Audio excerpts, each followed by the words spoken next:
여러분, 한 주 동안도 평안하셨습니까? 오늘은 사순절 5번째 시간, 요한복음의 말씀을 통해서 사랑으로 하나 되는 공동체라는 제목으로 말씀의 은혜 나누도록 하겠습니다.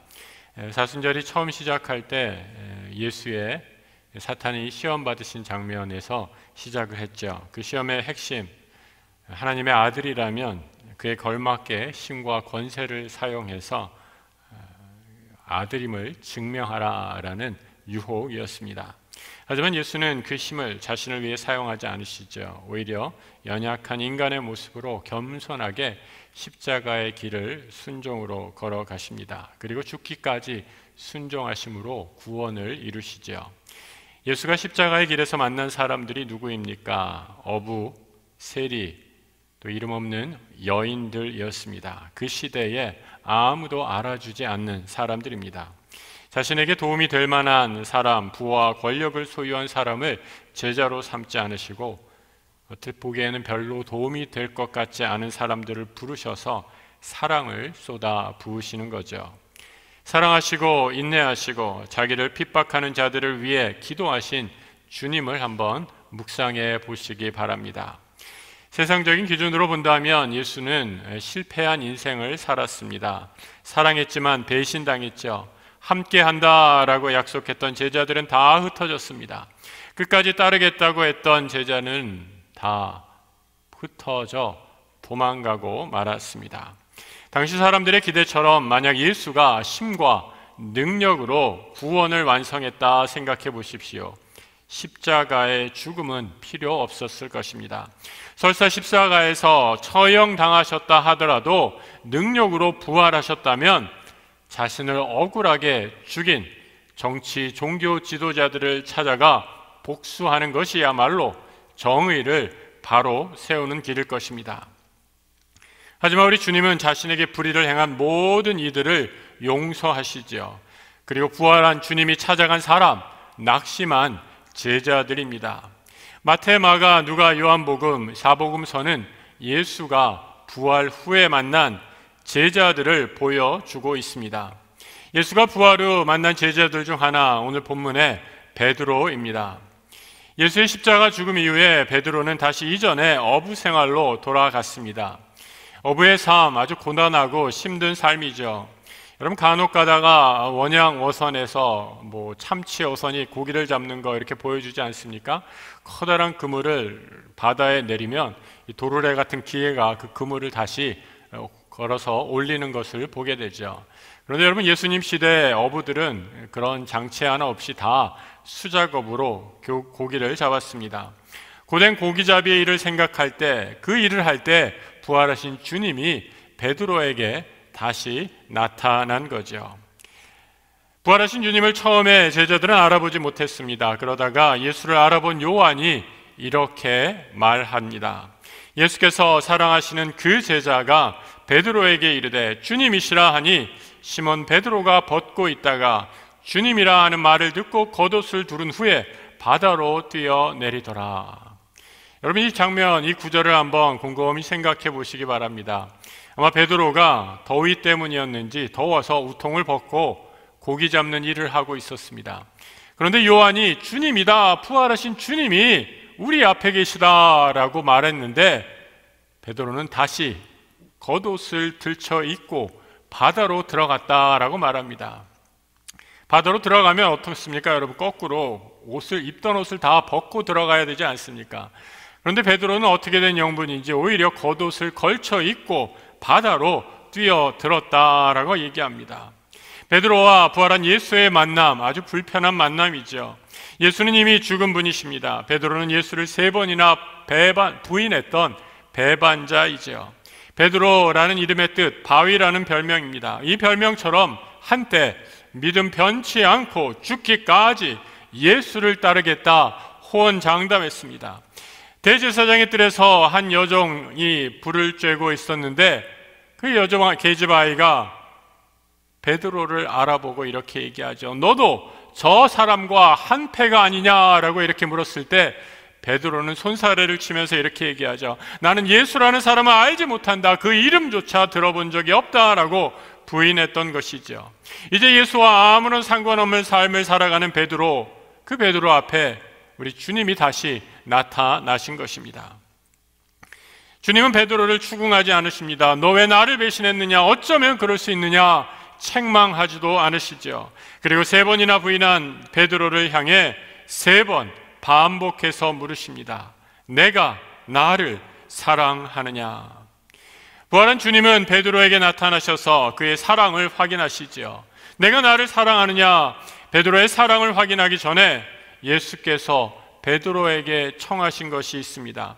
밤이 맞도록 헛수고를 한 이 어부에게 다시 그물을 던지게 한 것이죠. 예수의 말씀대로 그물을 던지자 어떤 일이 일어납니까? 그 그물에 고기가 가득 차게 되었습니다. 베드로는 그물을 가득 채운 그 고기를 보면서 사람 낚는 어부가 되리라 라고 말씀하셨던 예수의 사명을 다시 떠올리게 됐죠. 부활하신 주님은 이 땅에 인간의 몸을 입고 오셨을 때처럼 상처 입은 제자들을 만나시고 다시 사명을 부여하십니다. 우리 주님이 베드로에게 주신 첫 번째 사명은 무엇이었습니까?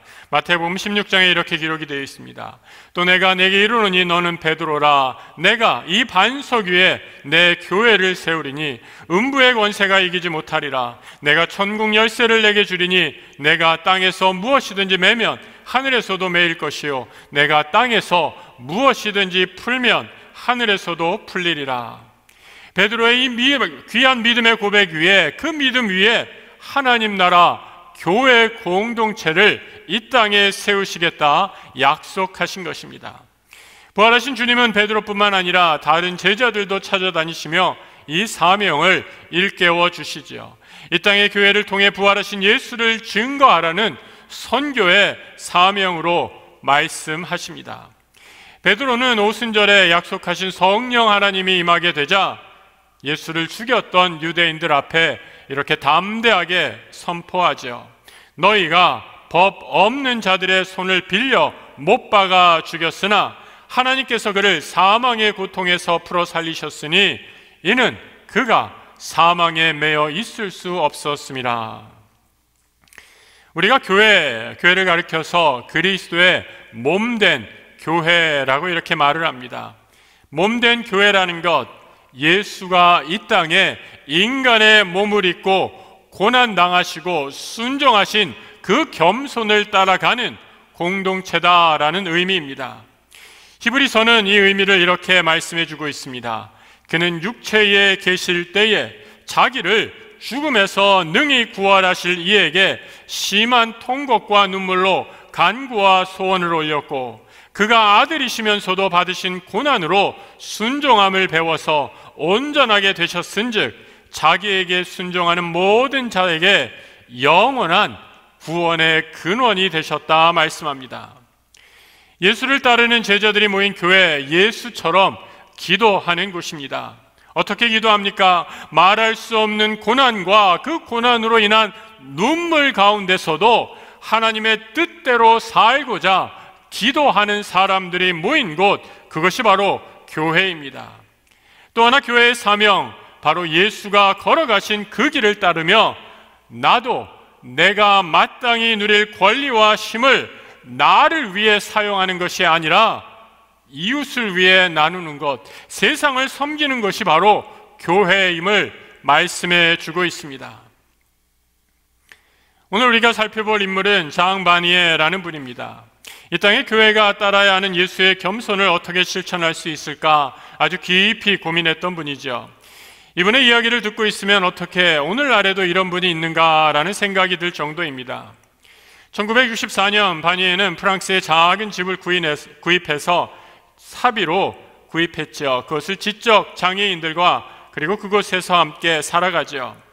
캐나다 사람으로 프랑스에서 박사학위를 받은 후에 캐나다 토론토 대학의 교수로 미래가 보장된 청년이었습니다. 그의 아버지는 1차 대전 참전 용사로 캐나다의 총독의 지위에까지 오른 사람입니다. 바니엘은 이런 명문 가문의 청년이었지만 젊은 시절 신앙 공동체를 통해 하나님의 사랑에 눈을 뜨게 됩니다. 그리고 라루슈라는 이름의 공동체를 설립하죠. 보셨던 것처럼 라루슈라는 말, 방주라는 뜻을 갖고 있는 단어이죠. 이 공동체의 특징은 장애인과 비장애인이 1대1로 함께 생활하는 것을 원칙으로 합니다. 장애인 시설이라고 하지만 세상과 떨어져서 외딴 곳에 있는 것이 아니죠. 그들도 우리와 하나임을 기억하며 세상 한복판에 살아갑니다. 라르시아의 장애인들은 지적 장애인들로 공동체에 오기 전에 부모에게 버림받고 또다시 세상에서 버림받았던 상처받은 아이들이죠. 장애인들과 함께 살면서 반응이는 끊임없이 질문하죠. 함께함, 그리고 함께 살아간다는 공동체란 대체 무엇일까라는 질문입니다. 그는 자신의 책에서 이렇게 말하고 있습니다. 장애우들과 함께 살면서 나는 인간이 무엇인지 더 깊이 알게 되었습니다. 내가 함께 살아가는 형제들은 나를 도와 오히려 나 자신의 연약함과 약점까지도 깨닫게 해 주었습니다 말하고 있죠. 장애인들과 함께 살고 그들을 도왔지만 내가 그들보다 더 낫다고 착각하는 것이 아닙니다. 오히려 신체적으로나 정신적으로 한참 뒤떨어져 있을지 몰라도 그들을 통해 나의 연약함을 보게 되었다라는 겁니다. 그리고 그들에게서 배웠다고 말합니다. 어떻게 나보다 못하고 지적으로 열등한 장애인들로부터 배울 수 있었을까? 바니에가 그들에게 배운 것은 무엇일까요? 말씀드렸던 것처럼 그의 부친은 1차 대전에 참전한 용사입니다. 소년 바니에가 어려서부터 전쟁의 끔찍한 이야기를 아버지로부터 참 많이 들었습니다. 그리고 자신도 2차 대전 막바지에 해군 장교로 참전해서 수많은 사람들의 죽음을 보게 되지요. 그 가운데 인간의 한없이 무기력함을 보게 됩니다. 바니에가 경험했던 1차 대전, 2차 세계대전, 그가 경험한 전쟁이란 아주 간단히 말해서 힘 있는 자들이 가난한 자들을 지배하기 위한 싸움이었습니다. 지구의 자원은 한정되어 있는데 부자와 권력자들은 이를 독점하려고 하죠.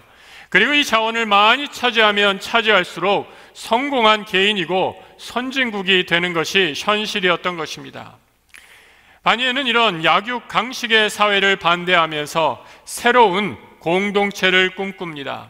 라르슈 공동체는 세상에서 쓸모없고 버려진 사람들이 모여 사는 구원의 방주였던 것이죠. 세상은 이렇게 약한 사람들을 위해 아무것도 공급해 주지 않죠. 남의 도움 없이는 단 하루도 살 수 없는 그런 사람들과 함께 살며 장애우들과 비장애인이 1대1로 맺어져 함께 살아갑니다. 그러면서 장애인들도 보통 사람들과 하나도 다를 바 없는 인간임을 발견하게 됩니다. 사람의 지위, 외모, 능력으로 판단하는 것이 아니라 마음으로 그들을 존귀하게 여기게 되죠. 지금 막 죽음의 문턱에 다다른 아주 연약한 아이가 이곳에 버려지게 됩니다. 가장 연약한 아이 함께 돌보면서 그 안에 있는 존귀함을 발견할 수 있는 곳, 그리고 그 아이와 같이 나도 연약한 존재임을 깨닫게 되는 것이 바로 이 공동체이죠. 바니에는 세상에서 벌어진 가장 연약한 사람들과 함께 하면서 연약함이 주는 자유와 힘을 깨닫게 되죠. 그러나 인터뷰에서 이렇게 말하고 있습니다. 우리 공동체의 삶의 특징, 연약함입니다. 하지만 이 연약함 속에서 자유와 기쁨을 발견하지요. 처음에 장애인들은 나보다 훨씬 더 연약하다고 생각하고 공동체 첫 생활을 시작하죠. 하지만 장애우들과 함께 살면서 오히려 내게는 없는 지적 장애인들이 가진 자유와 정직함을 바라봅니다. 반대로 내 안에 있는 죄와 욕망, 세상 욕심에 무너지는 나의 연약함을 발견하게 되죠. 장애인 친구들을 통해 내 안에 있는 연약함을 발견하면서 이제까지 발견하지 못한 자유와 기쁨을 누리게 된다라고 말하고 있습니다. 라르시 공동체는 바니의 영향을 받아서 세계 곳곳으로 퍼져나갔습니다. 유럽, 아프리카, 일본 등에서도 많이 이 공동체가 생겨났지만 우리나라에서는 여러 가지 어려움으로 아직 자리 잡지 못하고 있습니다. 벌써 오래전의 일입니다. 반포에 남서울교회라는 곳이 있습니다. 이곳에 원로 목사님 홍정길 목사님의 이야기이죠. 홍 목사님이 신방 가서 장애가 있는 가정, 자녀를 둔 그 가정을 신방했습니다. 발달 장애를 둔 엄마의 가정이었습니다. 기도 제목을 나누는데 이 집사님이 이렇게 나누는 거예요. 아들을 나보다 딱 1년만 먼저 죽게 해주세요. 이런 기도 제목을 나누라라는 것입니다. 우리 아들 나 없이는 단 하루도 살 수 없는 아이이니 우리 아들 제발 좀 1년만 먼저 데려가 주세요 라고 이렇게 기도하는 것입니다. 여러분, 얼마나 참혹한 기도입니까? 아이를 먼저 죽게 해달라라는 부모의 기도, 그런 기도가 어디 있습니까? 신방 이후 큰 충격을 받고 기도하는 중에 목사님 1996년 반포에 남서울교회 담임 목사직을 내려놓고 미랄 학교를 세우십니다. 장애가 있는 아이들을 위한 학교였죠. 처음부터 난관에 부딪혔습니다. 장애가 있는 아이들을 위해 장애 시설이 들어온다라고 일원동에 땅을 구입해서 건설을 시작했는데 시작하자마자 주변의 이웃들이 연일 반대 데모 시위를 합니다. 강남구청에 민원을 넣지요. 장애인 시설이 들어오면 집값이 떨어진다는 이유입니다. 그 떨어진 집값을 구청에서 보상해 주지 않으면 사인해 주지 않겠다라고 난리를 치죠. 집값 떨어지는 것 외에 또 하나의 이유, 정상인인 우리 아이들 교육에 악영향을 미친다라는 것이 그 이유였습니다. 정말 무엇이 자녀 교육에 나쁜 것일까 깊이 생각하게 되죠. 놀라운 것은 당시 반대했던 주민 상당수가 교인이었다라는 것입니다. 그중 가장 앞서 반대했던 시위를 하는 부녀회장은 모교회 여전도의 회장이었다는 것이죠. 성도 여러분, 여러분이 생각하는 교회는 어떤 곳입니까? 부활하신 예수는 왜 배반한 베드로를 다시 찾아가서 이 베드로를 세워주시고 다시 그를 제자로 받아주신 것일까요? 왜 장반이의 이름도 생소한 이 사람은 좋은 가문, 안정적인 삶을 누릴 수 있음에도 모든 것을 다 포기하고 장애인들과 함께 사는 삶을 선택했던 것일까? 바로 예수의 이름 위에 사랑의 공동체를 세우기 위함이었습니다. 교회는 죄인들이 모인 곳이지요. 실패한 죄인들이 다시 일어서는 곳이 교회입니다. 예수의 사랑으로 실패한 인생들이 하나님의 자녀로 다시 구원받았기에 우리도 그 사랑을 실천하라고 하나님 우리를 교회로 불러주신 것입니다. 초대교회는 할례 문제로 심각한 분열의 위기를 맞이하게 됩니다. 사도 바울이 전도를 시작하면서 할례 받지 않은 이방인들 수많은 사람들이 안디옥 교회에 들어오게 된 것이죠. 반면에 예루살렘 교회는 대부분 유대인들로 구성된 교회였는데 이방인들이 교회에 들어오게 되자 당혹감을 감추지 못합니다. 할례가 아주 중요했는데 이방인들 중에 아무도 할례를 중요하게 여기지 않은 사람이 없었기 때문이죠. 초대교회가 분열의 위기에 처했을 때 베드로는 이렇게 말합니다. 형제들아, 너희도 알거니와 하나님이 이방인들로 내 입에서 복음의 말씀을 들어 믿게 하시려고 오래전부터 너희 가운데서 나를 택하시고 또 마음을 아시는 하나님이 우리에게서와 같이 그들에게도 성령을 주어 증언하시고 믿음으로 그들의 마음을 깨끗이 하사 그들이나 우리나 차별하지 아니하셨느니라. 그들이나 우리나 차별하지 아니하셨다. 저는 이 베드로의 위대한 포용과 화합의 능력이 바로 부활하신 주님과의 만남에서 왔다고 확신합니다. 스스로도 베드로가 말하고 있지요. 오래전에 너희 가운데 나를 택하셨다라고 말씀합니다. 배신한 자신을 품어주시고 사랑으로 보듬어주시고 다시 사명을 허락하신 예수의 사랑, 그 사랑을 체험한 사람이 바로 베드로입니다. 그 사랑으로 베드로는 이방인을 포용하고 성령 안에서 그들도 우리와 마찬가지로 하나님의 백성임을 선포하고 있는 것이죠. 예수의 겸손과 사랑으로 세워진 교회 공동체, 이방인을 차별하거나 세상과 벽을 쌓아서는 안 된다는 것입니다. 저는 이 땅에 교회가 살 길이 바로 여기에 있다고 확신합니다. 여러분, 교회의 위기가 무엇이라고 여기십니까? 코로나 때문에 교회가 위협에 처해졌다라고 생각합니까? 저는 절대로 그렇게 여기지 않습니다. 이 코로나 금방 지나갈 것입니다. 교회의 진정한 위기는 무엇인가? 교회가 정말 예수의 사랑을 얼마나 실천하는가? 그 사랑을 실천하지 못하는 것이 교회의 진정한 위기입니다. 교회가 겸손하신 예수처럼 이 땅에 약한 사람을 얼마나 품고 섬기는가? 교회가 세상의 이익에 눈이 멀어 분열하고 싸우는 것이 아니라 하나 되어 하나님의 선교의 사명을 얼마나 잘 감당하시는가?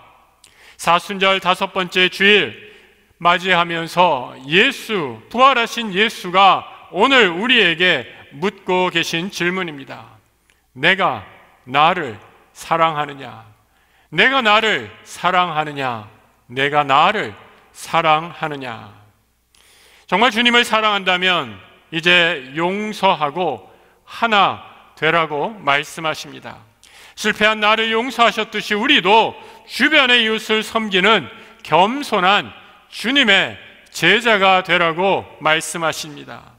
사랑하는 성도 여러분, 우리는 그리스도의 몸된 교회로 이 자리에 함께 있습니다.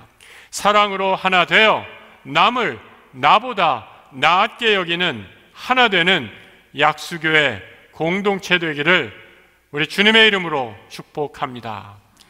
함께 기도하겠습니다. 주님, 이 땅에 오신 예수 그리스도처럼 겸손을 실천하는 교회 되게 하여 주옵소서. 세상의 약육강식의 논리를 쫓아 살지 않게 하시고 연약한 자, 눌린 자, 가난한 자와 함께 하나 되어 하나님 나라 이루는 주의 거룩한 공동체 되게 하여 주옵소서. 우리 주 예수 그리스도의 이름으로 기도드립니다. 아멘.